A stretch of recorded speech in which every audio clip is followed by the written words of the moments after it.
is up, guys? Welcome on into the live. I saw some of y'all in the chat early, and we were just getting some technical stuff worked out and talking about some of the different things we're going to talk about this evening. But I have a good friend of mine that is the purpose of why we're talking about the live stream today, and he operates a channel called Wide Body Nation. I highly recommend that all of you go in and go subscribe to his YouTube channel. I've been dealing with my brother here for a few years, back since what, the YouTuber call out. It's been like what, 3-4 Yeah, years that now? was Dallas, right? Dallas. Yeah, man, that was a minute. Yeah, that was a while ago.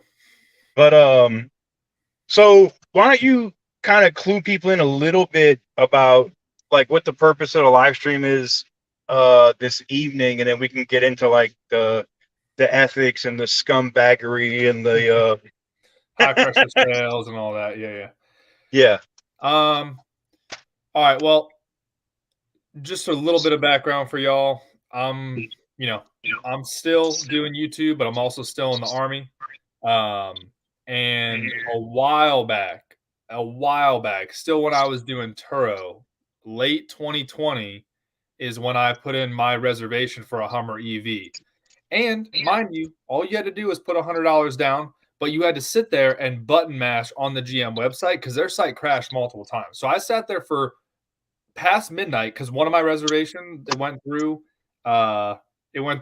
before midnight and then it went through after as well. So I guess short story long is that I reserved this Hummer almost 3 years ago, and GM or GMC didn't put it out until they didn't, push the Hummers out until like mine just got to the dealership this past Friday. So almost 3 years. And all these dealerships have been chomping at the bit because GM put a little asterisk next to the MSRP and said dealerships may determine final price. And so all the dealerships have been looking at the aftermarket for a year and deciding that they wanted to absorb all of that aftermarket markup instead of letting customers buy it for a fair price and then not be in a mega negative equity situation, especially with interest rates the way they are these days. But Mark, we can make all these videos about markups, and me and TK have both talked about them at length before. But we have the deal sheet here for you. We have some stuff to talk to you guys about, and there's other fees on these deal sheets at these dealerships that are not not dealerships I prefer to do business with. That'll nickel and dime you for like $1, $2, $3 just for stuff that doesn't seem like a big deal. Wheel locks, fake ceramic coatings, or very poor ceramic coatings, poor quality. Putting nitrogen in your tires for hundreds of dollars. Window tint that probably isn't applied or is maybe applied to one sheet of glass. And they charge you much more than even the top tier window tint like Expel ceramic would even cost. So, just try to get you guys the inside scoop so you don't end up paying a few grand extra for your car. God forbid you pay 50 grand over like this dealership wanted me to. Obviously, I didn't do that deal, which is one of the reasons we're on here. But I appreciate TK for bringing me on, and obviously we're happy to answer any questions in the chat. You guys are usually pretty active in TK's chat, so just fire away whatever questions y'all got. I just think this dealership has a lot of ball. Look, I don't have any problem with the dealership making money, but like for me, I kind of feel like these motherfuckers got huge balls to even think like, oh, we're gonna put this person, not even because of the $50,000 markup, but if they go by how regular price values of a vehicle go, and this is, it's an electric Hummer, right? Sure. Like it's cool, but it's still a GMC. That shit is gonna fucking depreciate like a motherfucker. So like it's like, yeah, they're putting people $60,000, upside down on the vehicle as soon as they sell it. Yeah, as soon as you buy it new from the dealership, and that's one of the things I want to make clear. Like I reserved this. I had the reservation number, and then I added the options like I was supposed to back in early 2021 or early 2022. And I get it. I only put down $100, but I've been waiting almost 3 years, and I put down the reservations. I used to call the GMC concierge for Hummer EV almost monthly because I was like, hey, where is this truck at? Like this time last year, I was calling them every month and like trying to get updates because the truck was supposed to be here this time last year. But Wow.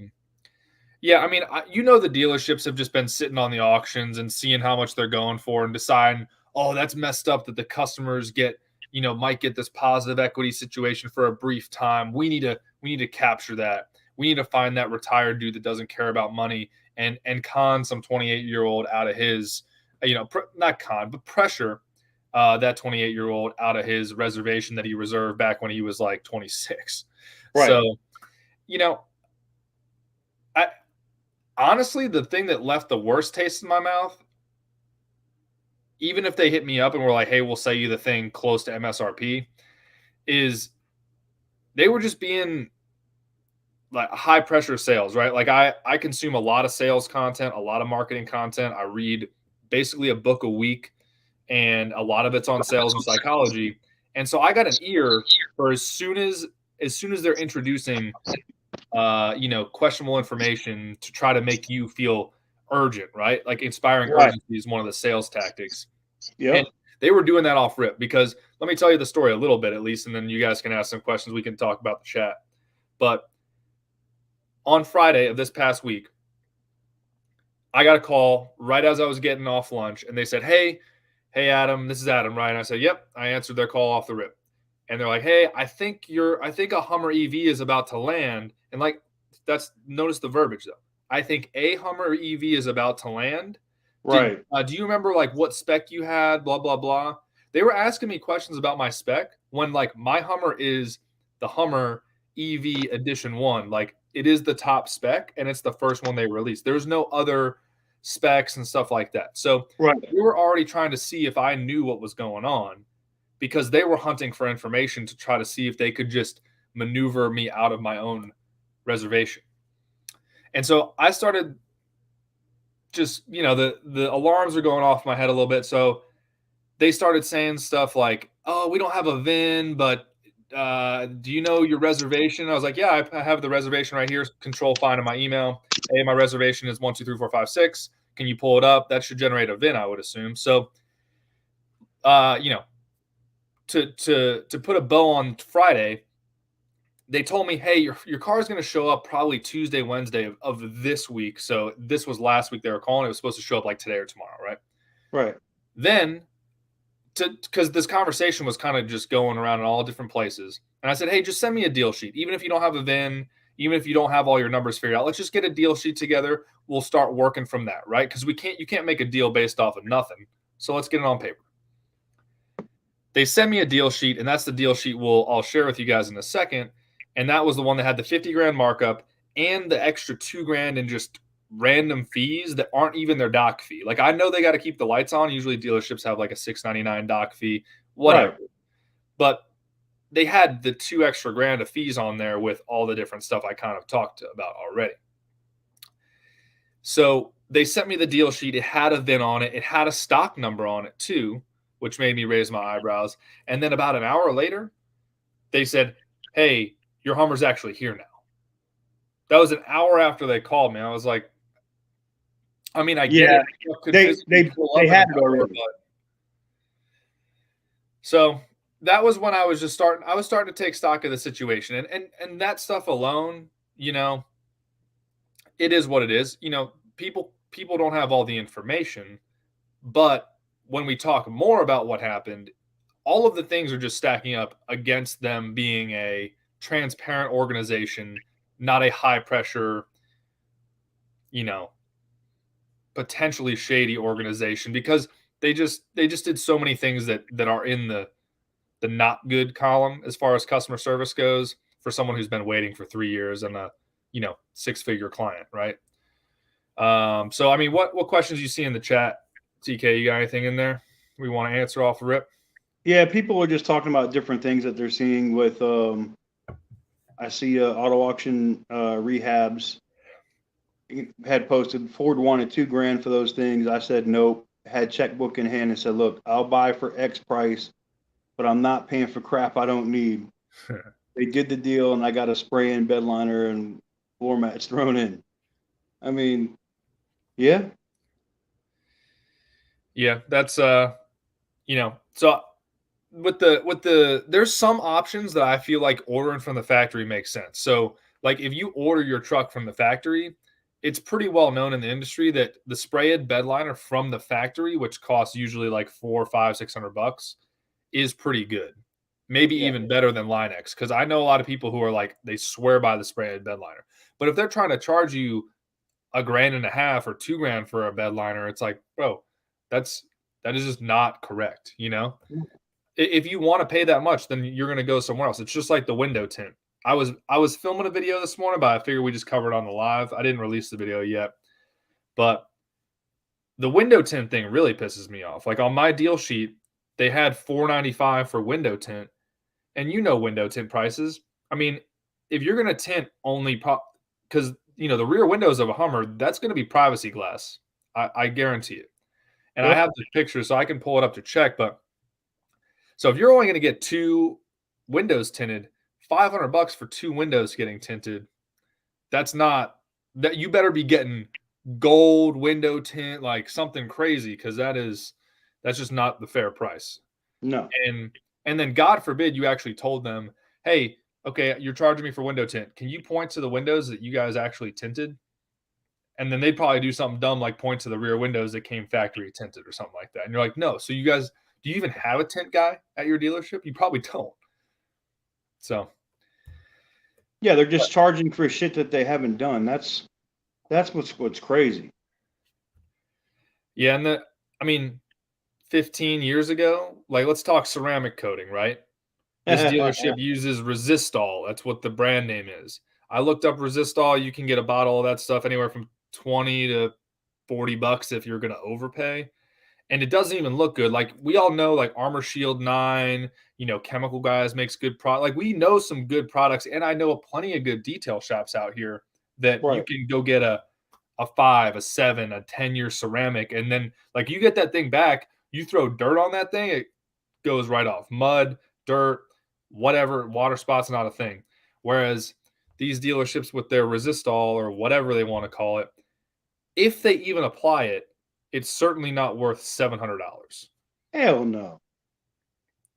So, that's the kind of stuff I'm trying to have people watch out for. It's one of those things where, if we can save a bunch of people that watch these videos couple $100, couple $1,000 a piece, that adds up. And then the dealerships have to stop tacking it on. I mean, I've seen cars around here in Nashville, random Jeep Grand Cherokees, like those 4xEs, they have a marked up 7 to 10 grand around here. The markup thing is commonplace now. I'm sure you've seen it, even on regular cars. Right. Yeah, I mean, there's people now. I mean, there's a reason why the auto market. I mean, out here for me in Las Vegas, the repo lots are full. They don't. They're not even accepting any more cars in, and then the auctions they no sale every week, and that's because people bought like Hyundai Tellurides and fucking For over. Kia Tellurides, and Yeah. for 35,000-40,000 over sticker. And now them shits are like 65,000 underwater, and people are just walking away from the loans. They're like, "Why am I paying?" I mean, shit, you could have had a fucking Durango Hellcat. I mean, you're paying 1,600 a month for a fucking Kia Telluride. Are you kidding me? Like, no. Yeah, I mean, the first time I saw those Kias and Hyundais when they first came out, I was like, oh, they did all right with the design. But then I Yeah. saw that people were paying over for them. I was like, oh boy, like that's gonna be a problem in a couple years.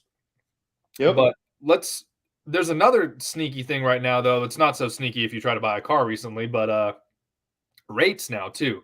That's the other kicker with these dealerships. Like back when money was free and interest rates were 0 or 1 or 2%, dealerships could kind of get away with offering or advertising and digging their heels in on these markups, because it's like, oh, well, you're not going to be paying like any money in interest, right? And banks were approving loans like they were going out of style. They were going 180% over loan to value. Like they were 180. fucking. You know people who did 180. Yeah, I had people that were getting loans that were 180 LTV, and I was like, holy shit. Man. Yep. But the banks were dumb for doing those deals. It's like, what the fuck? Like there was a deal. I'll give you an example. There's a dealership here in Las Vegas, and they were marketing towards a specific segment of the automotive community. I won't say what segment that was, but you can guess. And they all had like 500 credit scores, but they were like, we can get you into a Hellcat, and not only can we get you into a Hellcat, but you'll leave here with a check for like $1,100. That was like, and then what they were doing was every warranty, every fucking package, they sold they fucking packed the loans, they sold the shit 160, 170% over LTV, right? Ooh, yeah. And then these kids now have a $1,700 to $2,100 a month payment on a base Hellcat, not a red eye, not a wide body, something that's worth maybe 70. Yeah, now they got a thing that if they pay the whole car off, they paid $162,000 for a $65,000 or $70,000 car. I didn't know they were packing loans that bad. I mean, I guess I shouldn't be surprised with anything. I mean, like nothing should really surprise me anymore. Yeah, I mean, especially during the pandemic, though, because they were like, "Well, shit, you're not paying for it. You're on unemployment. The government's basically paying your car note." So, yeah. Yeah, I mean the car market really seems like everybody's just trying to grab the cash while they can, and because I think dealerships kind of, whether they want to admit it or not, I think they know that they're going away. Yep. Tesla has kind of pioneered the whole not dealership model of sorts. Yeah. And even Ford, you saw Ford that they're going to be doing some direct to consumer. Okay, that's not surprising. Yeah, Michelle, I see you with your super sticker. I appreciate you 100%. Major salute to you. But the Road Glider says Glider Rider says a important comment in here where he says dealerships only get away with what you allow them to do. Pretty much, that's facts. Yeah. I mean, there's cars that I've wanted. I mean, I wanted the Demon 170 really, really, really bad. I did when it first came out. Yeah. And the first dealership that I dealt with, they wanted fucking was it 75,000 over sticker just to be able to log my allocation with them. And I was a scumbag. I mean, I was buying the allocation, so I was getting the allocation because I was going to turn around and sell it immediately. Right. But I found a different dealership in Florida, and I got two for 25 over sticker, and then I sold them for 50 over sticker. So I mean, you already got rid of those, nice. Yeah, I got rid of those allocations. I had their shits for like 3 days. They were gone. And I was like, Choom. But it's just like it's a difference between. I'm not mad at a dealership for trying to make money, but I feel like in that case, you shouldn't be selling the car to the public, right? You need to order, like in your case, it's a vehicle that you reserved or that you had built, right? So and it's not like the dealership ordered it because they wanted it. No, that's the only way they were involved was that on a drop down menu, I just had to pick whatever my local dealership was, which at the time I lived at Fort Benning, which is called Fort Moore now, Columbus, Georgia. So I was like, they changed Benning now too. Yeah, it's Fort Moore, like from We Were Soldiers, like Hal Moore, Lieutenant. Yeah. I saw they did that. They just because I didn't see that until they changed Bragg to Liberty, and I was like, there's a few more. They did like Bliss. Bliss is Bliss got changed too. Yeah. Damn. Oh man.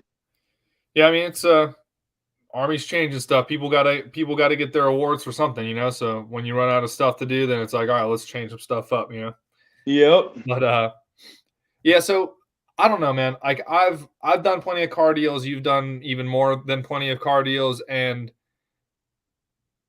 I just like when people are direct and upfront. Like I get it; they have to have the dealership's best interest in mind. But I had a salesman that I used to be able to call. His name was Eddie. He's an older guy, but he was kind of like an old soul, right? Right. So I would just check in with Eddie every now and then, for 2 or 3 months. I'd just say, "Hey, any information you guys got?" And he's like, "Dude, they're keeping us." He wouldn't call me dude, but he'd be like, "Hey, they're keeping us in the dark here, or this is the craziest process we've ever seen. I got no info." He was the one who told me, "Hey, you're number 2 of the allocations that come in." So he's like, "There's a guy that gets his Hummer before you, but it was like some clause where it had to sit on the dealership floor for a certain number of days or weeks or something to like Yep. market it." And so I was like, okay, so I'm like your first allocation that has no restriction, right? He was like, yep. And so we've been in touch for over a year now. He was the one that helped me select my options and submit that Right. about 15 months ago. And, but, lo and behold, I didn't get a call from Eddie on Friday. God forbid a regular salesman calls me on Friday, the one that I'm No. tight with. Right. I got a call from a random number. Hey, this is Mark, blah, blah, blah. Just getting right into it. And he was the guy that was super kind of just dipping, dodging around the facts, and if he's watching this or if he watches this in the future, he's going to get upset about it because that's what he did over text too. He was texting me like an ex-girlfriend. He'll text you like paragraphs when I'd say like 3 sentences and he would text me like whole paragraphs, all this stuff, taking it all personal. Obviously, if I'm talking to a car dealership off the rip, I'm just Yeah. doing business. I've been waiting for 3 years, so I'm going to let them know, hey, are you okay charging active duty military 52 grand over sticker? Just like that's a question that you guys need to answer for yourself. Yep. And these dealerships, and now, hey, we're on social media, so like me and you need to talk this, and this is a reason why every single one of your watchers, your viewers, should at least develop at least a little social media presence. Yep. These dealerships think that they can railroad you guys. Yep. Me and TK, I mean, TK's got a bigger platform than I do. I'm kind of mid-market now or whatever, but I've got a big enough platform and I know enough people where dealerships just can't treat you like a total dirtbag anymore. Right. No, I never told the dealership, hey, if you don't give me the best deal ever, I'm going to do X, Y, and Z on social media. I told them that I was just going to document my positive, and I put in parentheses, or negative experience on social media for my viewers and subscribers, et cetera, et cetera. And this dealership does not care about social media. And I know that because I found their Instagram and it has like 246 stock photos. Like none of them are them. You would think that they would actually put the picture of the Hummer on social media, right? It's one of their coolest cars. It's a Buick GMC dealer. There's no Chevy there. It's just Buick GMC. You would think that they would actually use social media if they figured out that they were in the 21st century. They don't.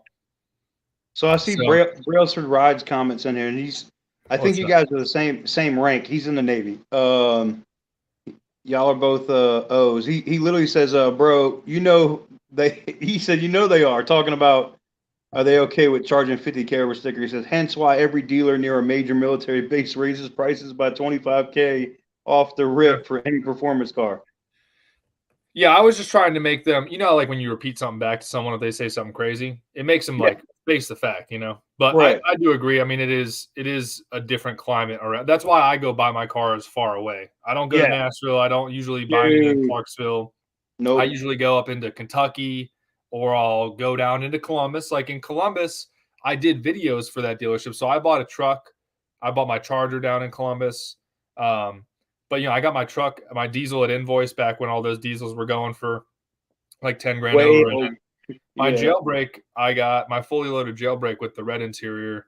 I got for sticker minus a little bit of military incentive plus no tax, obviously, since active duty military here. But yeah, man, I mean, if you know the people and if you like, I was providing value to that dealership. I had a relationship with the Dodge dealership because I do the videos. My Durango videos went like semi-viral, at least back when I was small. And I know like they get calls still. Hey, Why Body Nation channel sent me here. Like my boy, salesman Chris down there. Like he still get calls for people trying to order stuff or whatever. So he was never doing bad with sales. And then we started working together and it was always steady. I think this dealership might not care about social media, but I know that there's one thing that they do care about, and that's Google reviews. I know that for a fact, and And if I know my subscribers at all, they're probably going to, give their very honest opinions about what they feel about this dealership, just Yeah, let off me of the information that we've given them now. trying to give you let's see. Huh. I was trying to share the window sticker, but it wasn't letting me in the way that I was trying to do it. So let me pull it up a different way.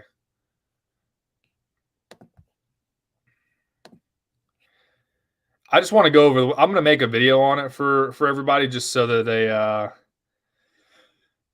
so that they get to see it, in like a very quick video. Yeah. But let me just pull it up here. But you can answer some chats or whatever while I'm looking this thing up, because I got to pull it up on the internet instead of on PDF. No worries. So Brailford's Rod says he stole his Boss 302. I bet he did. That thing is clean as fuck too. But yeah, you're right. 502 Underground Media. Google does kill him. That is the one thing I have learned.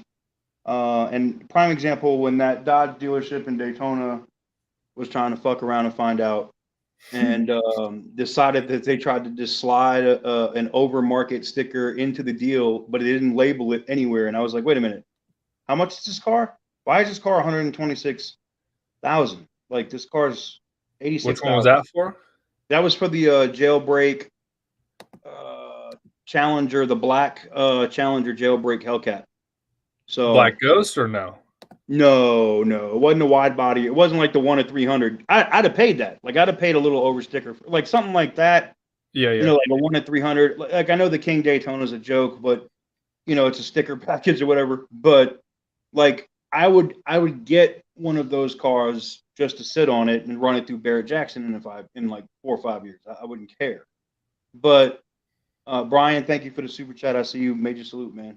But the biggest thing, I guess, for me is when that dealership in Daytona tried that, Daytona Dodge, it took me doing one Instagram post and their Google reviews going from 4.8 or whatever it was down to like 2.5 when I started getting phone calls. Hey, we know you don't want this car anymore, but what can we do about these Google reviews? I was like, I don't know. I don't control my subscribers. My subscribers are going to do whatever the fuck they want.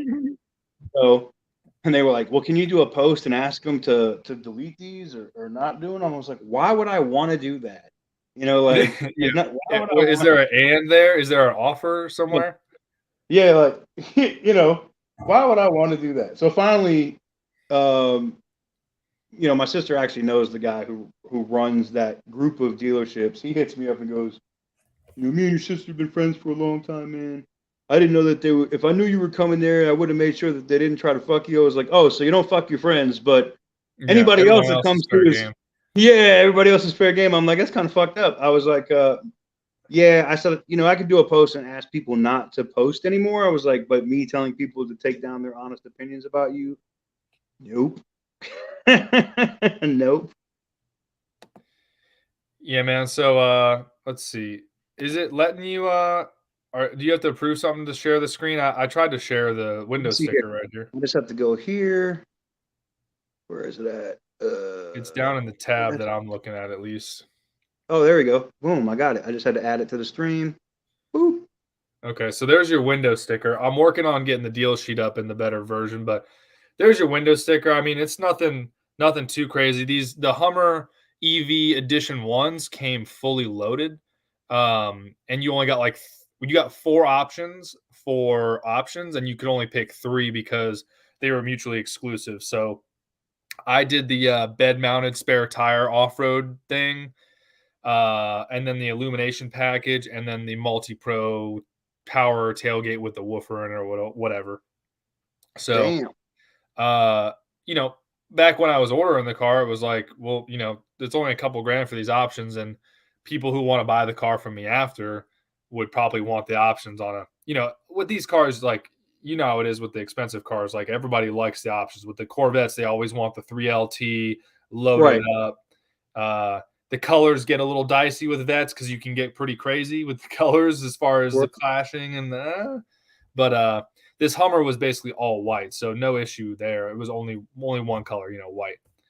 But that's the window sticker, and as you guys know, like this window sticker has a VIN, and then it also matches up with their website, which I can show you guys here. TK will have to go ahead and approve that one probably as well. It should automatically. Yep. There you go. Yeah, so there's the website. You guys can see the stock number up there, the VIN's up there, the stock number is right there, and it's the same stock number on my deal sheet. So, you guys can see the MSRP matches up. And they wanted to go from 115. They wanted to add $695 for Resistol 3-year, $695 like $695 for $20 to $50 product that they may or may not apply that I didn't ask for either. Like you would think that if that's a dealership standard operating procedure SOP, that like if you were going to have a car that's worth anywhere from 100 to 200 grand come in special order after 3 years, they might have the courtesy to hit you up and be like, hey, man, before we rub this BS goo on your car and maybe tint the windows if they even do that and put these weird-looking wheel locks on and put nitrogen in your tires, even though the atmosphere is already 78% nitrogen, before we do all that, do you want us to F with your car?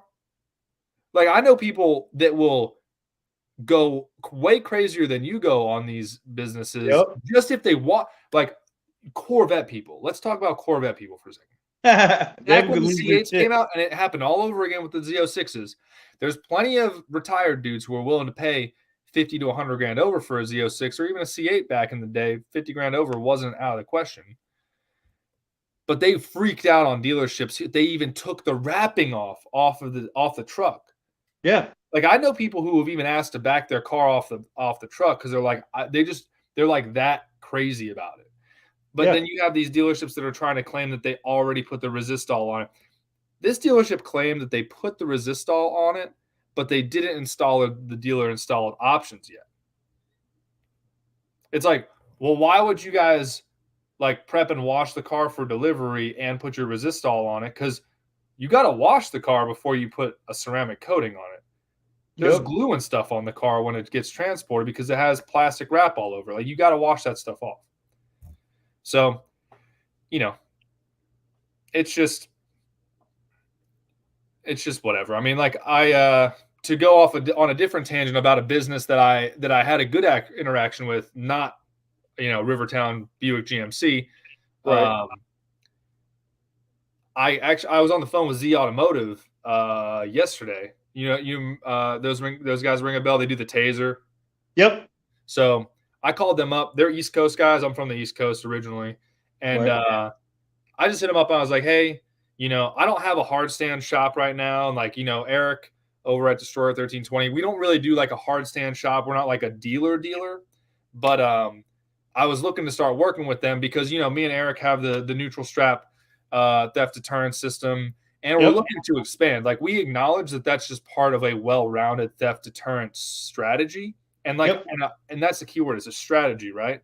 A lot of people criticize all types of products because they're like, oh, well, they can steal the car this way instead. And it's like, well, yeah, man, you're buying a Dodge that's on a 20-year-old chassis. It's the most popular car out there for thieves and takeovers and cops and teenagers and 55-year-olds. And like, it's the most popular car. It's easy to steal, easy to part out, all those things. So obviously you're going to need to throw a couple different types of products at it, not just one.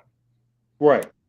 So we, I guess to Z Automotive, I want to be testing out a taser just so that I know that it works for sure. I've seen Racer X. I've seen some other guys that are pretty reliable sources use tasers.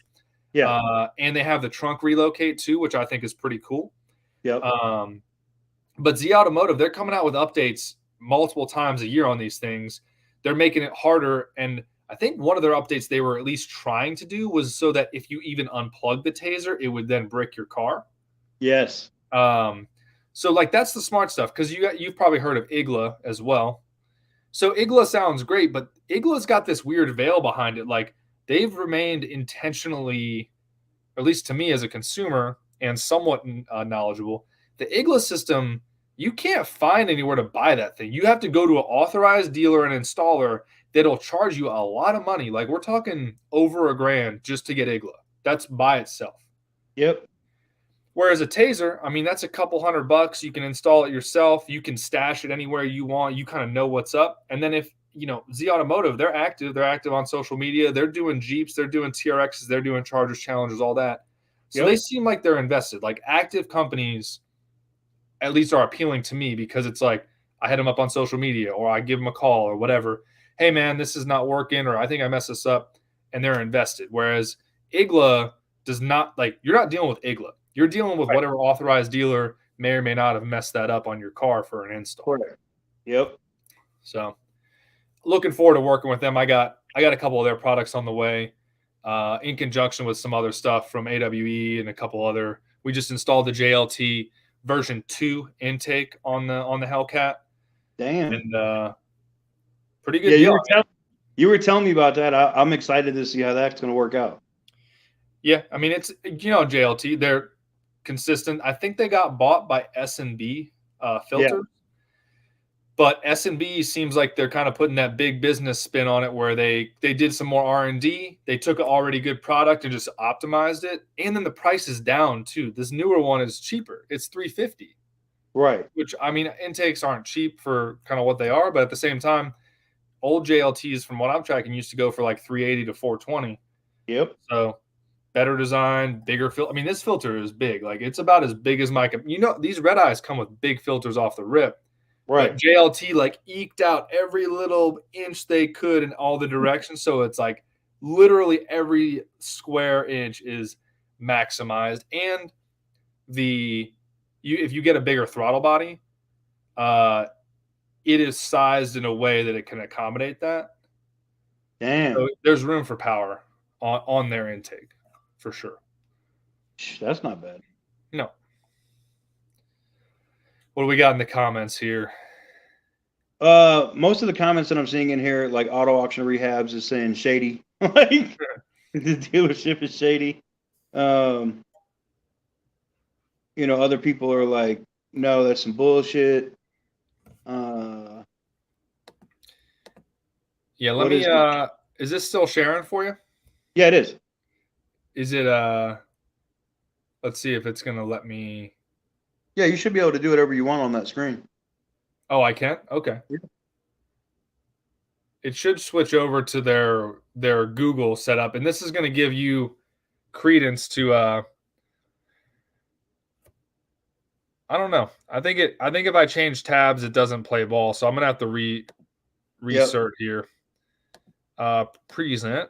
And then boom, we'll go to their, because we're back to, okay. Yep. There it is. Yeah, see, you're right. This is like an old school dealership. I mean, it's a Buick dealership. Let's be real here. Like, what kind of clients are they servicing over here? We got like teenagers buying Buicks, you think, off Instagram? No. But yeah, they like their Google reviews, and hey, props to them for staying in the mid to high 4s up until this point. But that it's one of those things where okay, so back to me in the Army. I have commanders that are like 40 and 50 years old that are more intense with social media than I am. Like, I have boomer ideology when it comes to social media. Like, I feel resistance to it on a daily basis. Whereas I got these commanders that are like just going nuts. They have officers dedicated. They have people dedicated to like daily posts at like relatively low levels too. Like, and I would actually get chirped because like my boss used to be like, hey, I thought you like knew social media. Why doesn't your company have social media? I'm like, sir, at some point this becomes like an operational security problem. Like, if I post daily from my Army company account about what my dudes are doing, if I was a foreign actor, I could make a classic like CSI diagram of what that company and that company and that company are all doing, and you would know their levels of readiness. You would know all of that stuff just based off social media. Like, you think they're not doing that? course they are. Why would they not do that? Yep. I mean, remember China was tapping into our Fitbits and all that other shit in Afghanistan. Yep. So yeah, no, I had to. Yeah, I realized that because I was running around on in Iraq when I would do cardio, and like I just realized I was just tracing the perimeter, you know. So like I was on our smaller fire base. It was really small, so you know it was only like probably a 500-meter run or so, like about the size of a track. Right. And so, you know, it was just drawing a circle of where we were with my GPS. Not that they didn't know where we were, because we had, you know, we had howitzers firing on a nightly basis. It's not like no one knew where we're at, but it's one of those things where it's like if you could target someone with a system without having to even see them, that's much more convenient than actually having to have an observer out there or something like that. So right. But yeah, I mean, yeah, it's the media, the GPS, everything is so crazy now, but it's like, how can you run a big business and not be cognizant of your social media presence? How can you not have a salesman? Like, why wouldn't you tag the new guy? That's like a classic smoke check. Like, oh, you're a new guy. Oh, you're kind of young. Like, hey, why don't you do some Instagram posts for the dealership? Because you don't even know this car. So why don't you get smart enough to make it so that this Instagram post isn't garbage, or you could do a Google review on it. I'm not saying my posts are the best, but it's also not my job to run social media for a dealership. Right. Like we do our own thing. So if you want to be Petty Roosevelt, you want to go to Copart, you want to do whatever you want, this isn't your job. This is just something you do for fun. 100%. Yeah, I'm going to be very interested to see how Rivertown's Google reviews do over the next 48 hours. I'm sure there's going to be a lot of people that have either purchased there recently. It's weird. Like, yeah, they're going to get a lot of sales and service and parts. Sales, service, parts. Yep. Yeah, I mean, I left my own review. Like my phone did this weird thing where, like, like when you press like a volume button and then the lock button at the same time, and then it does like this weird flash, and then all of a sudden, like in your camera roll, it saves whatever you were looking at. I don't even know what that's called. Like I just don't even know. But then, like when I was typing up a review, it was like, oh, do you want to put this? I think it called like a what's it called? A screenshot. And I was like, oh, sure. Like that makes sense. So it may or may not be on there. I was looking for it this morning, and I could find it last night, but this morning they might already deleted it. I don't know how Google reviews work. I know you can church that stuff up a little bit, but they can pay. Like, so here's the thing with Google reviews. So if they're a business that works with Google will give them like 2 or 3 a month that they can trim up, hide. Yeah. And they're only able to hide it for 30 to 60 days and then hope that other reviews kind of bury it. But it's funny what happens when they get like 100 to 200 or 300 reviews in a row, and then they all are 1-star reviews, which happens. Yeah. And then they can't delete those. And then Google charges, if they really want to hide all of those, it's between $750 to $1,500 a pop for them to hide those. So it's it's along that level, it would almost be like they could have just gave that Hummer away for free. Yeah, so. I mean, and, hey, here's the thing. I'm gonna be fully transparent. This dealership literally sent me screenshots of like how much these Hummers are going for at auction allegedly. Now, I didn't spend enough time. I don't have the back end software to look at what auctions are going for. Like it's not. I don't do that. I don't have time. I don't have the subscriptions. Whatever. I'm not a dealer. Yeah. I didn't disagree with them that there is a pretty lively aftermarket, but it is definitely on ice now because there's only more Hummers coming out. I mean, I looked at it. So I was going back through my footage from Barrett Jackson, and I found an EV Hummer that they ran through in Las Vegas. White one truck style?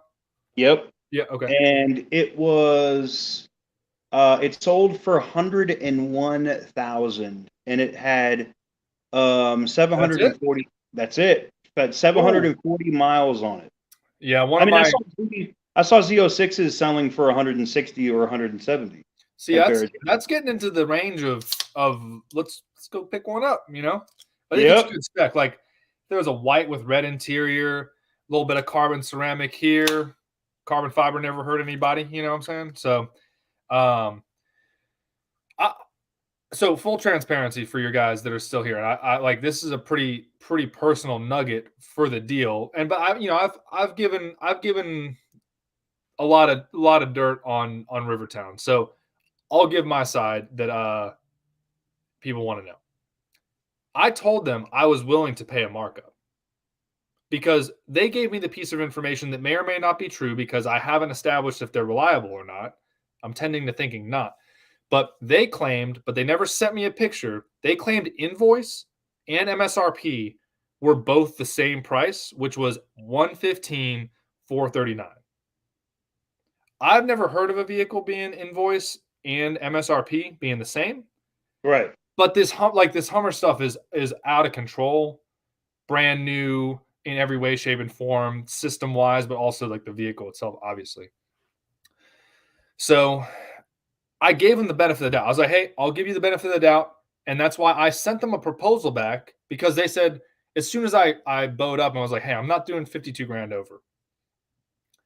They were like, oh, okay, what number out the door are you comfortable with? And I was like, we're not doing this out the door thing. We're not doing this monthly payment thing. We're not doing all that distractionary Foursquare dealership sales tactics. Yeah, because then they're going to try to make their money on the interest on you on the back end. That's right. And so I said, I will send you a deal sheet that I am okay with. So what deal sheet did I send them? Same format. I went into PDF. I got Adobe Pro because I'm an officer, you know, so we got to be nice with it. Got to be able to edit these PDFs. And I went in there. I knocked their 50 grand markup. I knocked it down to 10% exactly. So it was 11,540 or whatever. Right. So that was their profit right there. I left their doc fee, their $6.99 doc fee. They even had an EFT fee. You ever seen that? No. They had a fee that says EFT fee, which I can only assume means electronic funds transfer. And but I had no cash down. So like, why is there an EFT fee if I'm not doing an EFT? Yeah, that's bullshit. It was only $198 or something, but still, it's just like it goes back to the nitrogen, it goes back to the wheel locks, it goes back to all the stuff that's just marked up 5 to 10x. And that's best case scenario where it's marked up like that. Worst case scenario is they're charging you for stuff they're not even putting on your car. Right. And you got a couple people checking in, a couple of new guys, Evan Scott coming in. Yep. A couple guys saying, hey, what's up? So appreciate them for coming in late in the game. We're about an hour into it almost.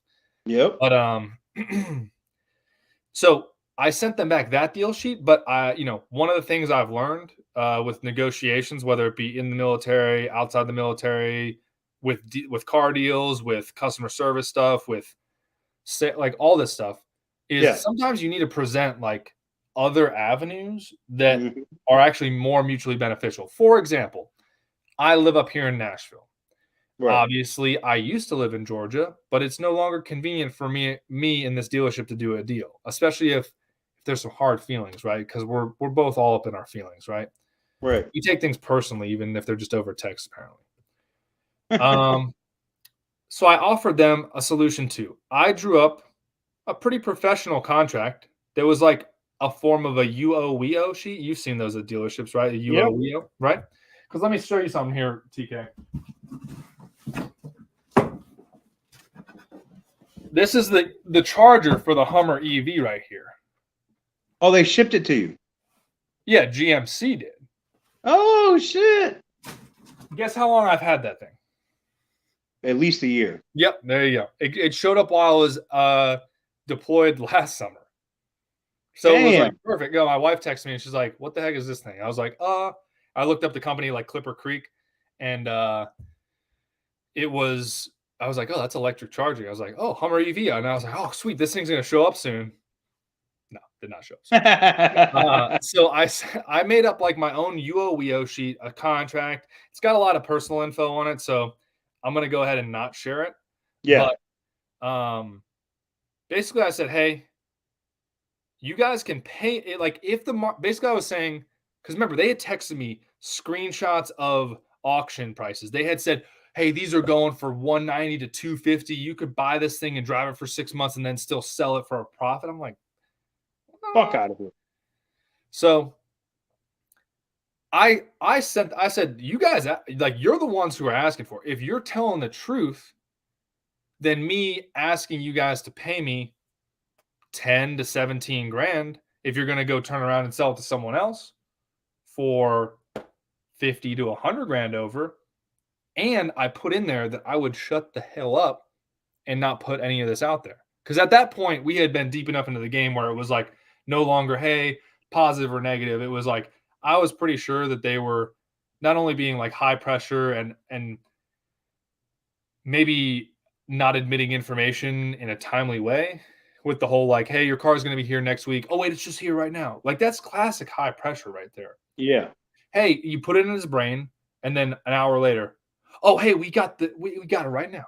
So that stuff just doesn't sit with me that very well. Cause like, I mean, you know what, Destroyer 1320, we just show people like it is.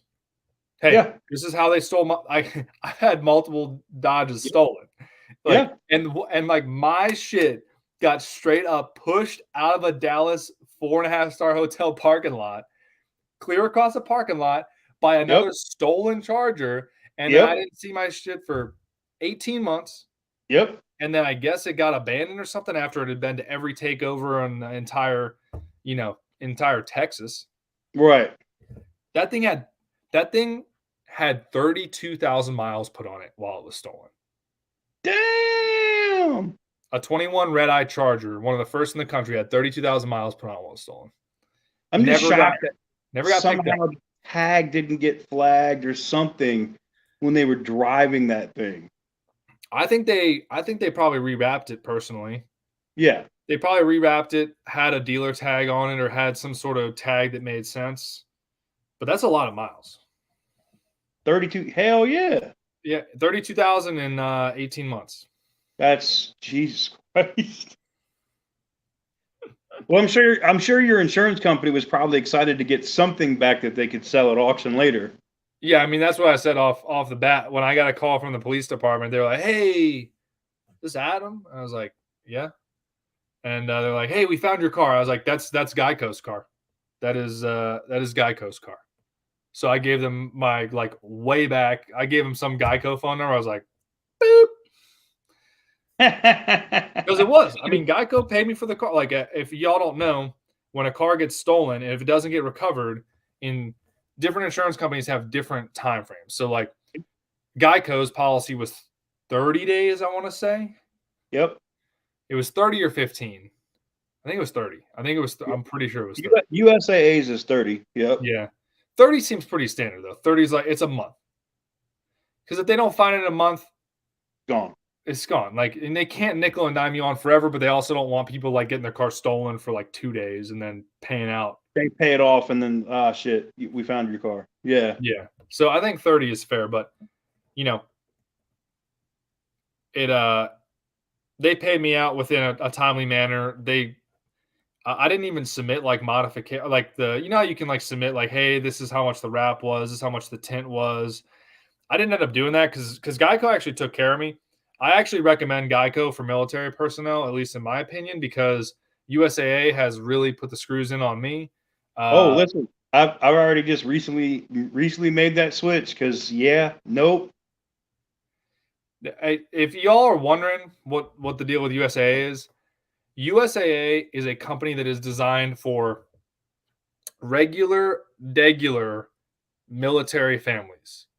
Like their business model is based off of like husband is E6 in the Army, wife is, an officer in the Navy, and that's the only thing they do for work. You're not real estate agents. You're not salespeople driving across the country. You're not, God forbid, you're doing Uber, Lyft, Turo, DoorDash. Anything that involves money, USAA will sniff you out and they will deny your claim. Yep. And please don't come back to me in a couple of years saying that I was right, because I don't want to hear it. Because I've tried to warn people about USA without like catching a catching a cease and desist from them.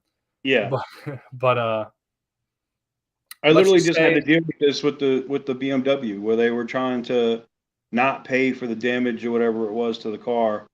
After, I mean, granted, State Farm, the person that hit me, should have paid for it, but they were slow walking so much that my attorney said, "Fuck it, USA can go through." yeah, and then they can what is that called? It's not recoup. It's It's something with an R. I can't remember the name, but arbitration. they can get the money back from State Farm. So like I literally was bitching at them and I was like, "You motherfuckers are really not even paying for this shit. You know, you're gonna get all this money back from State Farm and some. So fuck that. Pay the goddamn claim and fix the fucking car." Yeah. Like, so now they're upset because I hit them with a diminished value claim. State Farm or USA? USA.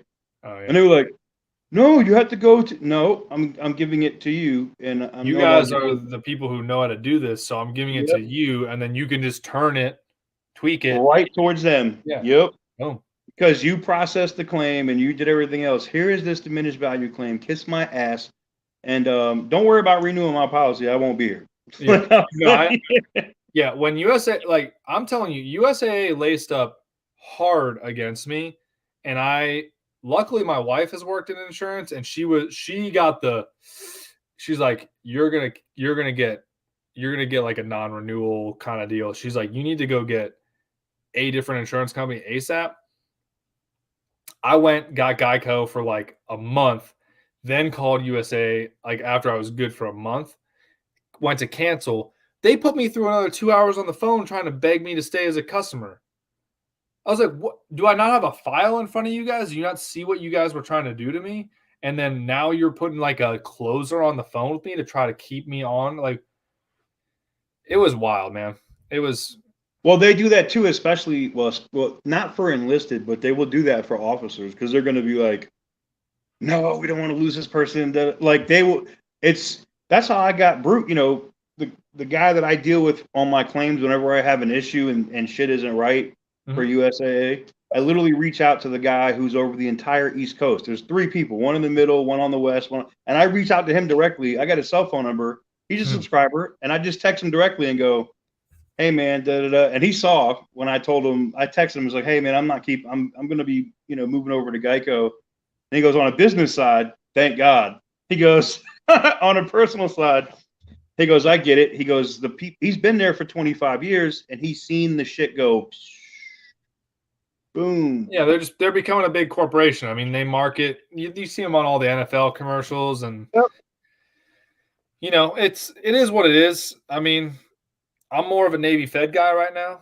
Navy Fed, Penn Fed, and yeah, Penn Fed Geico. and Navy Fed is what I'm running all my. If I'm like the new vehicle, the Durango, the GTR, and the new coming BMW. That the GTR went through Penn Fed, and the other ones are going through Navy Fed. Yeah, you said you got a GTR. Yes, I just posted that today. I did. I actually I got this car at auction. All I needed was the VIN number, and I hit Penn Fed up, and they were like, "Yeah, here's what that car is worth. We'll give you 105 LTV." Boom. What auction? Like I'm gonna post a video on it tomorrow. This auction house, it's open to the public, and what they do is all the cars are clean title, and they have locations like all over the country. So this GTR sold for $32,000. Yes. What year? Fuck. I don't know. I'll send it to you. Newer one or older one? I think it's newer. I mean, you can see it. It's on my Instagram profile as a post. Okay. And but yeah, it's fairly new. 32,000 miles on it. No check lights, no issues, no errors, nothing. I was like, oh yeah. I was like, yeah, I need that. And you know what I'm gonna do with that. Oh, That's literally I was like that's gonna live on a trailer, bro. Like that's Hey, well, I know you probably got other connects, but the place I'm gonna be working when I get out of the Army, my buddy TK Auto Works here, Tommy Kettner. Yeah. Anything from R32s all the way up to R35s. They've got 2 1,600 horsepower R35s that they sent off. Like other shops fucked them up. And so they sent off the turbos to get rebuilt in Florida. The engines are getting rebuilt in Atlanta right now. And then they're putting them back together. So with R35s, they can hook you up with like how to get the build done for what you want. No shit too. Like they're not going to oversell you on something. Like if you need a built trans, they'll be like, you need to get a built trans. Like right. But they do the OG GTRs though too. R32s. He's got a R33 Midnight Purple V-Spec. He bought that thing for like not a lot of money. And the bank values a 1990 whatever car at like 160 now. Like the bank valued this GTR from the 90s at 160. Bro. Oh my God. The old ones, man, the old ones are wild to get into because like all the people that are like my age and a little older, my age plus 10 or so, like high 20s, high 30s, into the high 30s. Like we all grew up in the 90s and the 2000s where like the GTRs, that was a big dog. And so now all these people are starting to get money, especially around here in Nashville. Huge play, people moving out here, whether it's for music or business or just they're rich and they want to be around a party town. But plus it's cheaper. It's not fucking. Oh, dude, yeah. I mean, everyone around here, like all the locals are like, "Oh, Nashville's so expensive." But yeah, I mean, I was like, I grew up on the East Coast. Like all this is way cheaper. Not even cheaper, better value. Yeah, I like living in Tennessee personally, but that's just. I'm looking at it now because I recently, after the divorce and getting all my shit done, my spot out in North Carolina, was sold, and I was like, I still want to have something in that general area where I could hit Charlotte in like 4 hours, Atlanta in a few hours. And I was looking at like Chattanooga, and then I was like, nah. And then I'm probably going to grab something in that general area of Nashville just because of what the accessibility and what's there. You know what I'm saying? As kind of like the East Coast spot. Plus the value for money for what you get there is insane. Yeah, I mean, there's some real nice parts of Nashville that are expensive relative to here, but like, I mean, East Coast is crazy. I mean, just regular houses in Maryland, New York, nice areas. Forget it. You get a quarter acre and a 2,000 square foot house, and it's almost $1 million. It's like, yep. What? Like $1 million around here, you get yourself a nice little setup. So let's see. You got you got a lot of I see retired guys and stuff like that. Sergeant Tom Bale says I'm retired Army. Said I had 2 BMWs, 2 Porsches, and other cars. Auto owners insurance has the best rates for my cars, homes, and all my properties. That's what's up. I looked at. I mean, my classic. The 53 Pontiac. The Purple Heart, that car I have with Haggerty's because I literally declared value, I'd assume. Yeah, I can say I think this car's worth $35,000, and that's what I pay the policy for. Yep. And that's it. And then you crash it. That's how much you're getting. Like that's it. There's nothing to argue about. They're like, here's a check. I'm like, so yeah, and but yeah, I mean, that's the other thing. I saw Brailsford Drives in here a few minutes ago too, talking about you still got USA. I mean, if it works for you, whatever, cool. Yeah, I'm not saying. Yeah, I'm not trying to get like. I've never done a video that's like F USAA because I acknowledge that like people have their own they have their own life. Like if they are okay with USAA and they have a simple life and they're not doing any type of business stuff that had like they're just regular people, then USAA is the thing. Like my parents still have USAA because they're pretty regular people. Like they just mind their own business. They're not trying to start the next Facebook or go buy a Hummer EV 600 miles away. Right. Like they're not. My sister's the same way. I mean, she has USAA for her banking and insurance and stuff, but and she sells life insurance and stuff. Like that's her thing. So she's in that world, and just because of the how much cheaper it was for her in Florida to have them. Sure. That's what it was. Brailsford Ride said my dude called me regular people. He's got a YouTube channel though. He's not regular people. That's why I try to tell people on the internet, like even if you make internet money, they'll sniff that out, you know? Yep. Yes, they will. But yeah, I mean, it is what it is. Like I'm not trying to tell people how to run their life. I just never heard a bad thing about USA or like a non-good thing, right? Because everyone just drinks the USA blue Kool-Aid, right? Right. And so when it went down for me, that's why I like to sprinkle in my experience, not to tell you how to live your life, but just to make people aware of what I went through so that if they maybe they don't change their insurance right now, but maybe if they start getting a call from USA or their next claim doesn't go so well, maybe that's when they would entertain some other quotes from other insurance companies. Yep. And that's the other thing too.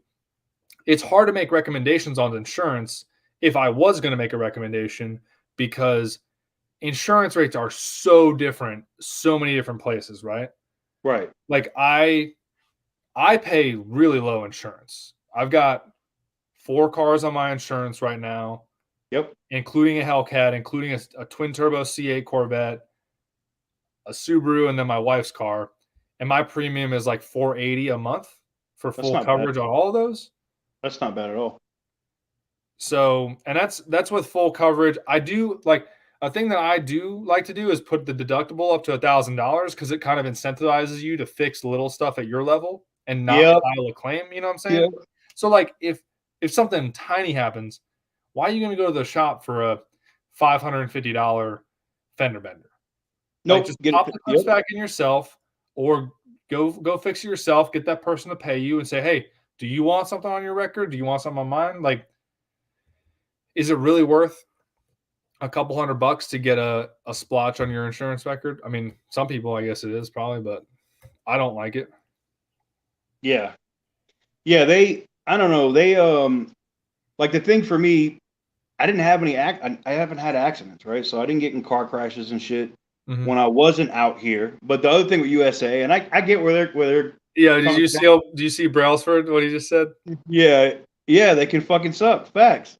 Well, yeah, but he's like if you're USAA and you hit another USAA member, it's terrible.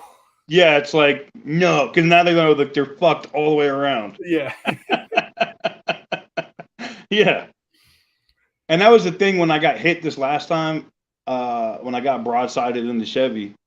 You know, I got out of the car and the lady breaks out the State Farm card. And I'm like, fuck, I just got done settling. Like, State Farm's going to think I'm defrauding these motherfuckers. They're going to be like, Jesus Christ, we just had to pay this guy all this money for this fucking BMW. Now we got to do this shit again? Fuck. Yeah, especially because they know that you're not going to take some stupid offer either. Like, no, you start becoming a known quantity to these insurance companies. Yeah, as soon as I got hit, like my attorney was like, "What's up? Oh, we're in the process of settling this other claim." I was like, "Oh, cool." So about that, so 3 minutes ago, I just got fucking people in this vehicle, and she was like, "You're kidding?" I'm like, "No, I already sent you the video," and she was literally like, "What the fuck?" But you know, it's 4 accidents on the BMW in a year and a half. Run off the road by a semi truck, and then 3 rear end accidents. Like driving here. That's like you get a cursed car like that though. Like my parents had a van, they had a Toyota Sienna that was like that, just taking L's, deer, and then it was like some random piece of metal in the road that ripped the entire spare tire assembly, just gutted under the car. Yeah, see, my new vehicle, like the Durango is going to be nice, but I'm going to Gulf Planet. I'm going out to Yermo this week. I'm going out to the Marine Annex. Oh yeah. For the Gulf Planet auction, and I'm going to buy one of these miserable H1s, and I'm going to put big fucking metal round welded bumpers on the front and the back of that son of a bitch. Mm-hmm. And it's got the armored doors, so it has AC, and that's it. Like I'm gonna hit me. You need to get the non-armored doors though. Like, oh, I'm taking the doors off. AC version, but then you go light skin doors. Yes.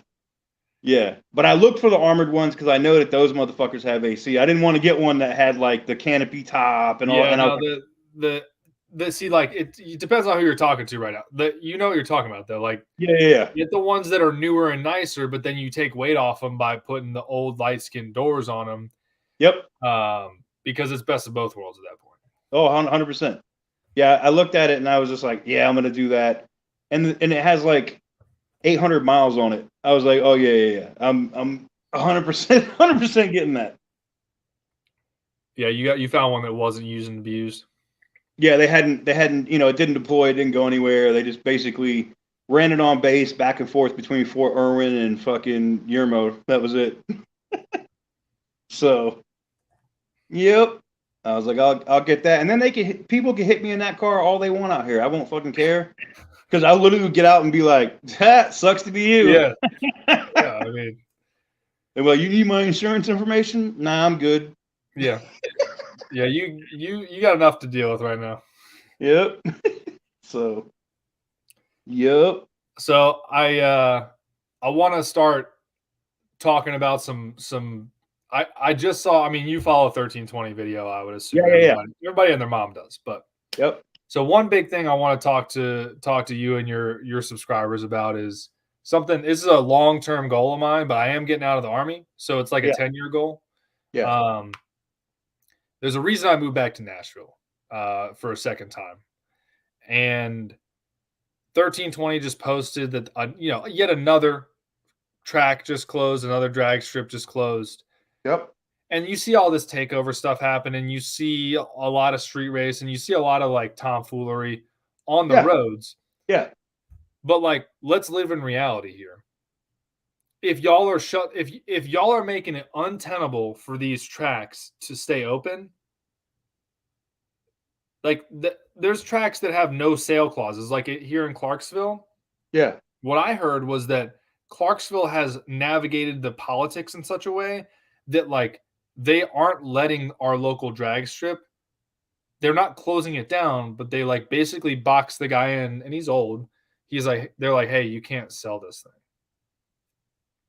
So it's like, The fuck? he just has to run it into the ground and then he dies. Like, what do you mean by you can't, Property. You can do what the fuck you want with it. Like, that's crazy. Yeah, but that's the thing. These developments, they pop up right next to it. They get that city council ear and they just start bending that ear for years. So I saw that. I saw Garrett had to deal with that, with the Freedom Factory. So yeah, I mean, and that was with Bradenton too, I think. Yep. Freedom Factory and Bradenton, I want to say. Yep. They're close enough to where they both, I'd say, they have the same issues. But if people really care, like a lot of the wealthier guys I know, they all have really nice cars. You're not going to catch them street racing, right? No. And they talk a lot of smack about how dumb takeovers are and how dumb street racing is, but I'm not just asking for their money. I'm asking for investment in a motorsports complex that we can do roll racing, drag racing, autocross, and my ideal piece of property would be a airstrip along a highway like Highway 24, which goes through Tennessee, obviously. Right. Because then you're not running into the noise ordinance issue as much, right? No. So right next to the highway, presumably you get 100+ acres, roll racing. So all the rich dudes who are investing will come out, because most rich dudes, they don't want to launch their cars. They got an R8, they got a Porsche. They don't want to do dig racing, but they want to stretch the legs a little bit in a legal way though, because they're not trying to get hemmed up for, running into a family, a 4 or minivan, whatever, on the street. Right. But one of the things I'm going to be doing, the way I think that I could run it with less investment up front, is by having self-sustaining businesses on the property.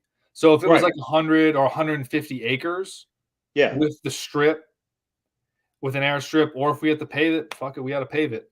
But you put an auto shop, you put a wrap shop, you put a tint shop, you put a meal prep place, you put a distillery, you put a brewery, all these vet bro businesses, all these car bro businesses, all of those things you put there, and then people can have meats. You charge a small fee to get into meats. I know everyone freaks out, but it's like, bro, it's $5. Yeah. Or like whatever. But just actually making these meats and these events into sanctioned businesses, I think is the way to go. And that's the thing. Then you can really put the screws in on the city councils, on the state government, and be like, oh, I thought like so what you guys are saying is you're willing to just use the Metro Nashville Police Department as a weapon against street racers or against late night car meets or whatever, but you guys won't pony up a couple hundred G's to invest in your city or in your county and actually like lay the groundwork for a safe and legal area for us to do motorsports. Right. And so that's kind of where that's a long-term goal of mine. Cause like I'm interested in cars. I'm interested in that kind of stuff. I'm really more interested in business. Like business stuff gets me out of bed more than cars do, if I'm being 100% honest. Right. So I'm hoping that I'm talking to you or talking to people in 10 years and we're already open. We're doing some roll racing, we're doing some drag racing, but we also have good businesses. And here's another thing, and you probably know about these, but like, when especially soldiers, sometimes officers, they have these things called CSPs when you get out of the military, career skills programs. Yep. Obviously they do welding, they do HVAC, they do sprinkler systems, they do all types of stuff, right? Well, I get a lot of guys that get out and for whatever reason, they look up to me, and this is 0% ego padding, but like they like to hang out with me because they know I at least have tried businesses. With Turo, I made money, I lost money month to month. With social media stuff, you know how it is. Some months are a killer, and other months you're like, what the fuck? What is going on here? Like, and then, but I've learned, and then it's visible, right? Yeah. So they're always saying, hey, I want to do my own thing, but I just don't really know what to do. Like they obviously they're not even close to achieving product market fit, whether that's like a hard product or a service, right? Right. And I get it. Like I wrote on my LinkedIn like 4 years ago, I want to sell a great product that I believe in to a customer that can afford it and needs it. And I didn't get that from anywhere. I just like, that was my goal. And I was still in the Army. I was still a lieutenant. Right. And that's how I feel about destroyer1320.com. That's why I have no issue pumping that thing until every single. Did you know that there's 1.5 million Chargers and Challengers made? Yeah. And probably less than 2%, probably less than 1% have a neutral strap cover on it right now. Yeah, it's less than 1% currently. Yeah. So do your math on Scat Packs, V8s, Hellcats, whatever. But like, we need to get to the point of saturation where a thief goes in immediately thinking that neutral strap is out of the game. Yep. You know what I'm saying? Because then, like, if they think there's neutral strap out of the game, they think there's an air tag, they think that there is definitely an aftermarket tracker, there's definitely a kill switch, they're not going to keep going for these cars. No, those it's going to become too risky because, one, their hit rate's going to be really low. They're going to get in and be like, fuck, get out. And then on the off chance they do get to take one, the chances there's a tracker or trackers, like if you don't have trackers in your Hellcat or Scat Pack, you're doing it wrong. So I use air tags as a bait personally. I have air tags in my car and I have them visible still. Like I hope they go looking for air tags because there's other stuff in there that is much harder to find and much more reliable than an air tag. Yeah. Yep. So, but I guess to all that to say, ideally, I would like to set up a business framework where good soldiers getting out of the Army, officer enlisted or NCOs, could go through some sort of program that I have set up where it's like, okay, if you have an idea that has already achieved some sort of product market fit, it would be more of a business accelerator, right?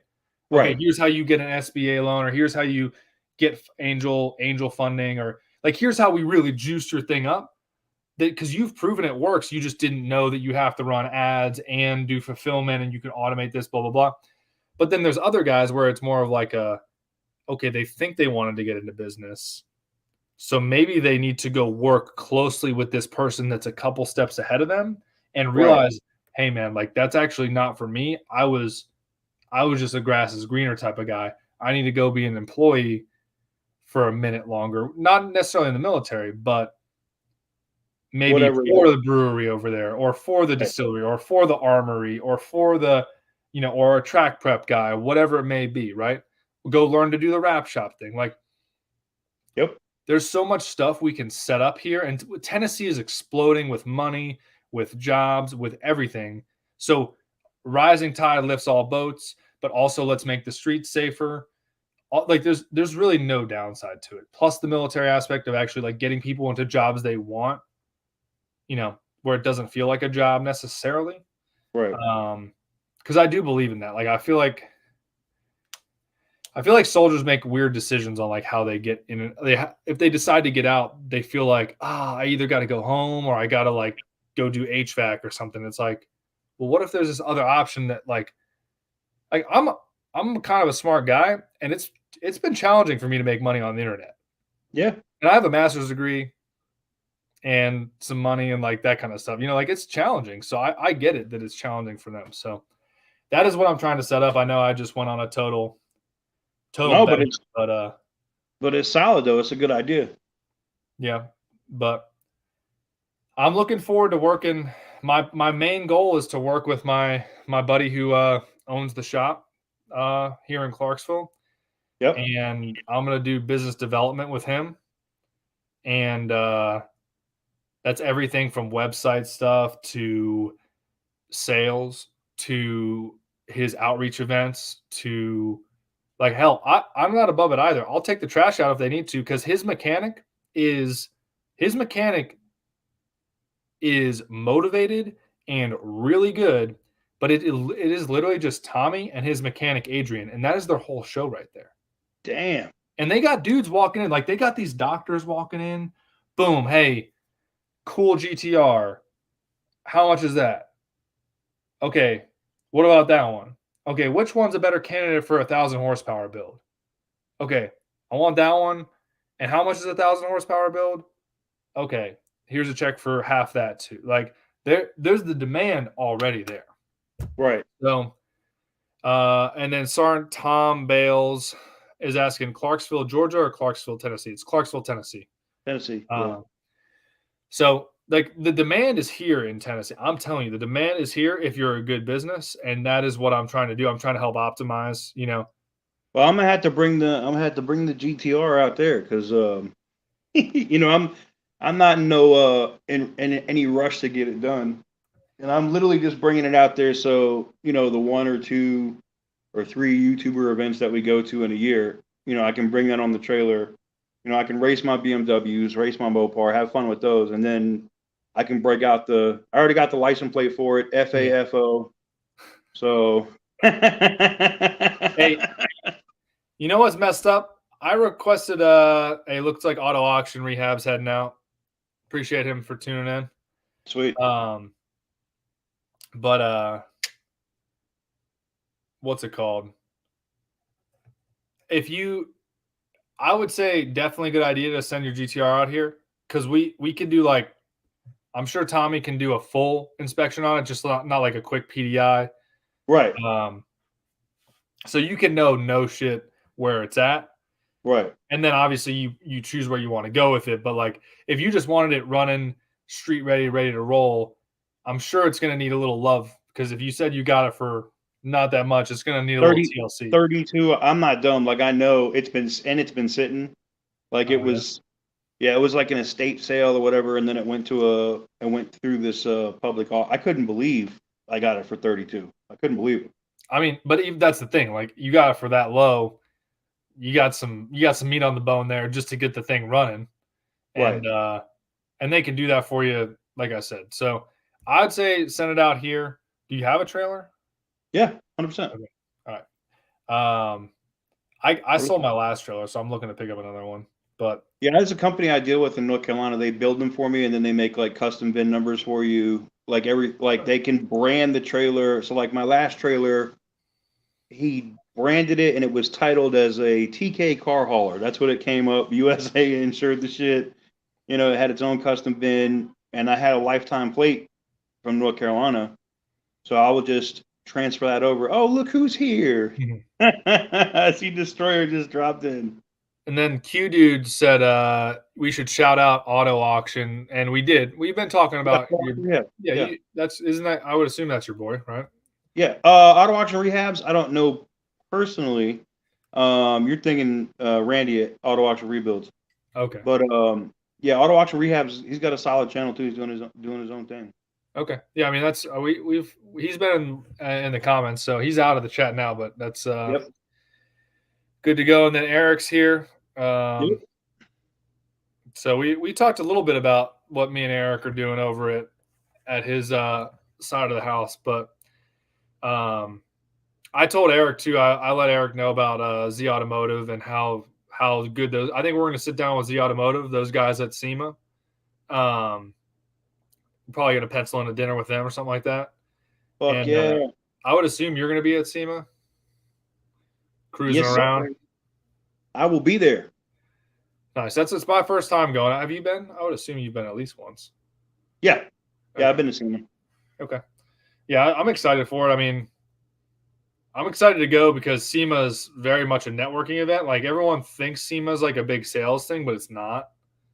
From what I understand, it is a what is it called?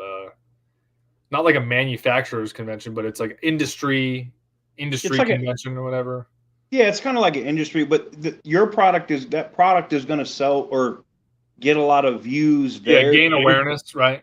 Yeah, because you're going to have so many other anti-theft companies and other shit that is there that are going to be like, oh shit, we need to partner with these guys so we can add this to options to sell. Yeah, and so me and Eric, I'm more of an idea guy. Eric's much better at the execution of tangible things, right? You know. Yeah. But one of our strategies, because we have a small booth, but I love when people think that the product is not very useful, because it's like y'all are gonna go spend $500 to $1,000 on like tint and some foo-foo stuff. You're gonna go spend money on this nice tracker and some wheel. Like people spend money to protect their cars, right? And props to them. But then they sit there and also just talk crap about the neutral strap protector. And it's like, dude, you're going to do all that for your car and then not at least make the neutral strap pretty annoying to manipulate for a very good value. Like, it's not like we're saying, hey, $1,000 and we'll protect your neutral strap. It's like, no, dude. Shell out a couple of 20s. Thing shows up. It's already pre-designed for it. Take your pick of security screws, you're good to go. Like, so demonstrating that value at SEMA is what we're planning to do with actual center consoles. Yeah. Hey, this is how quick it is to steal someone's car if it's not protected.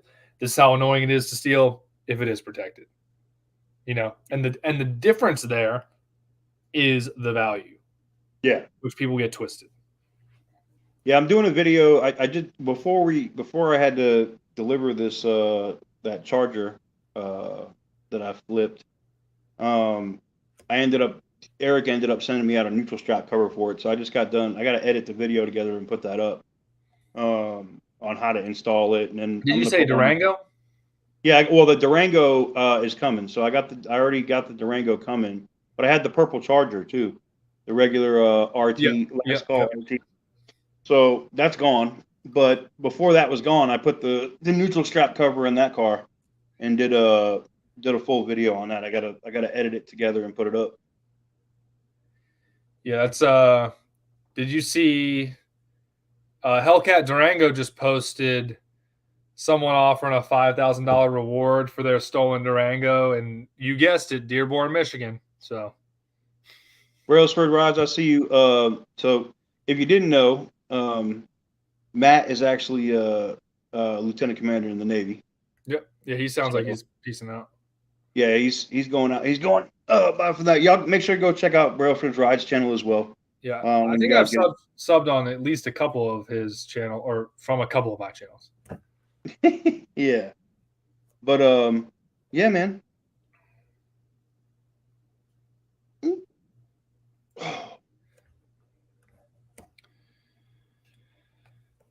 All righty, TK. Well, You about ready to wrap this thing up? Sounds good to me. The biggest thing I can say for people that are watching this on the replay or seeing it later, like I said, when we got into the live stream tonight talking, and I know we talked about a lot of stuff, but the biggest thing, like I said on the subject matter, was getting into, what this dealership did and their practices. And the biggest thing I can say is, and I'm going to say this in a non-advertiser friendly way, is these motherfuckers are not going to learn a lesson until you make them learn a lesson, right? These motherfuckers are not going to change their practices and tactics until we make them change their tactics. So, like I said, I can tell you, personally, I'm gonna keep an eye on how their reviews are, because I'm sure there's gonna be a lot of customers that are, recently dealing with them in either sales or It's the service. summer season, it's it happens. And I think if those Google reviews start dropping to 3.5, 3, 2.5, I think they're gonna go, what the fuck happened? And it's play scumbag, play scumbag games and win scumbag prizes. That's kind of how that shit works. So yeah. But I just wanted to say, thank you for coming on and sharing your story and letting people know about that. And some of the people that may not know you from the channel, I'm hoping that we can get some cross stuff over there where people will go over and subscribe, so we can kind of keep pushing the Wide Body Nation channel out there, so we can get some more people on there. And if you get this thing going, or if you want to do something in Tennessee, my money's already on board. So whatever it is that you want to do, just let me know. Anything that you and Eric are doing, you guys know I'm 100% on board all the time. Yeah, we appreciate that. Appreciate the the time tonight. You guys are active in the chat, so that's always nice too. We've had some good interaction there. But yeah, I mean, cars are cars, man. Like, there's more Hummer EVs to buy. There's more Mopars to buy. It is what it is, and that's why I'm not like weirdly butthurt on here. But I also bought the Hummer. Like, no, right. I was like, hey, like, we're not doing this thing, and it's funny because before this chat, they were blowing up my phone in this afternoon. I was in a meeting, and I turned my phone over, and it was like missed call, missed call, missed call, missed call from like 2 of their different numbers. Because they were hitting me up, and I had a little sneaking suspicion that they were starting to get just the tip of the iceberg from the stuff that I posted and talked to you about yesterday. Yeah. Remember, we hadn't done a live stream. I hadn't put out a full video. I just put out a screenshot or two, posted it here or there, whatever it is. So, they did end up coming down after hanging up on me yesterday and laughing me out of the phone call. They called me today and they said, hey, we'll meet in the middle. And they said 25. And I was like, I mean, at this point, with the way that y'all have treated me, I'll let you know tomorrow, which tomorrow, right? Right. And I've talked to you.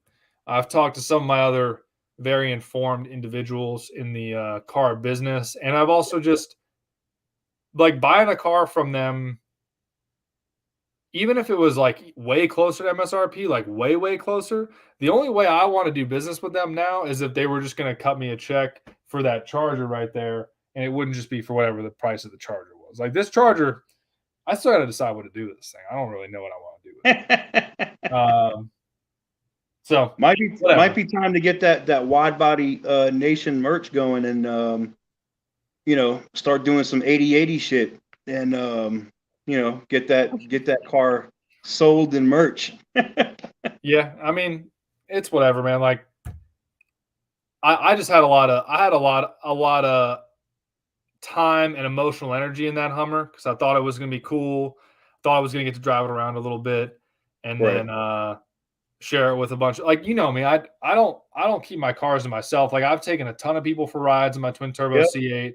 I even put the good and the bad out there with a lot of these cars too. Like, hey, this oil issue's happening, this whatever. So I owe, as far as like me goes, I'm going to be posting some more. This is the new inauguration of me posting car buying and car market stuff again. Believe it or not, my Hellcat Jailbreak has an extended warranty on it, which is one of the reasons I want to do direct connection and not just mod it off rip. Right. And part of the warranty that I have that was only a couple grand, I get full pads and rotors replacement for free on the Hellcat 21 plus with the big Brembos that you can't fit 18s on. No. So there are warranties out there. Like, I am not a person who is a no man, like at everything. Like, I buy warranties. I'll pay a markup if I have to for a fair one. Right. For like a I'm getting this, you're getting that kind of deal. But you know, is what it is. But I'll post a more concise video tomorrow or a couple days from now, just line by line in the deal sheet for these guys, just so they know what to look for. Because it's a lot easier to say, okay, what is this again? Like, the branding, all this stuff is confusing, in my opinion. Yeah.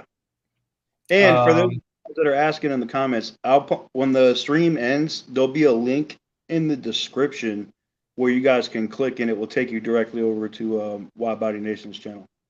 All right. Appreciate that. I got another DM from a guy with a Z06 that just said his buddy's TRX has been broken into 3 times in the past 5 months. It's like, dude, I'm being a paid expert now for fucking attorneys for insurance companies that are denying claims.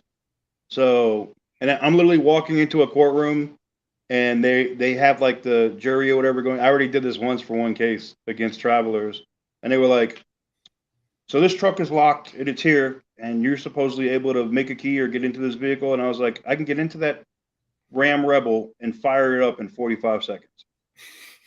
Bloop, bloop. And I had a phone and a fucking OBD dongle, and they just were like, "Are you kidding me?" And I was like, "No." And as soon as they did that, like the insurance company, they suspended. Of course, they didn't go anymore. They settled immediately because the jury was like, "Oops, yeah, what the fuck?" So, yeah, nope. He's the same guy saying they stole a scat pack from Daryl Waltrip right up the street. Damn. Let's see. That's all Tennessee. Williamson County has been hitting a bunch of dealerships. Dad's Trackhawk was left outside at the Franklin dealership last night. Bunch of dumb Fs broke into it. It was broken into, almost stolen. At the Franklin dealership too, which my car may or may not have been there recently. Damn. Yep. Yeah. I mean, I deal with all that. Like, there's another channel I deal with. His name's 50 Patrol. He posts a lot of like body cam. He was on your stream a while back when you hit 100K, I think. Yep. Yeah, he's cool. And he just literally walks around. He drives around Detroit and finds shells of Hellcats and Scat Packs, and they're everywhere around Detroit. It's ridiculous. That's a straight up war zone. That's what that is. Yep. All right. Well, I won't keep you any longer. You know, in Las Vegas time, but I got to work tomorrow. Yes, sir. Is what well, it you know, is. anytime you need something, bro, just hit me up. You know, my platform's your platform, 100%.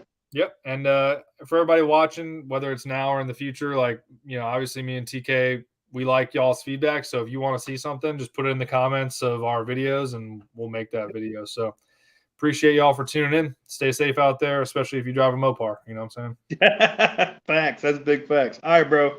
I'll catch you here on the next one. See ya. Appreciate y'all.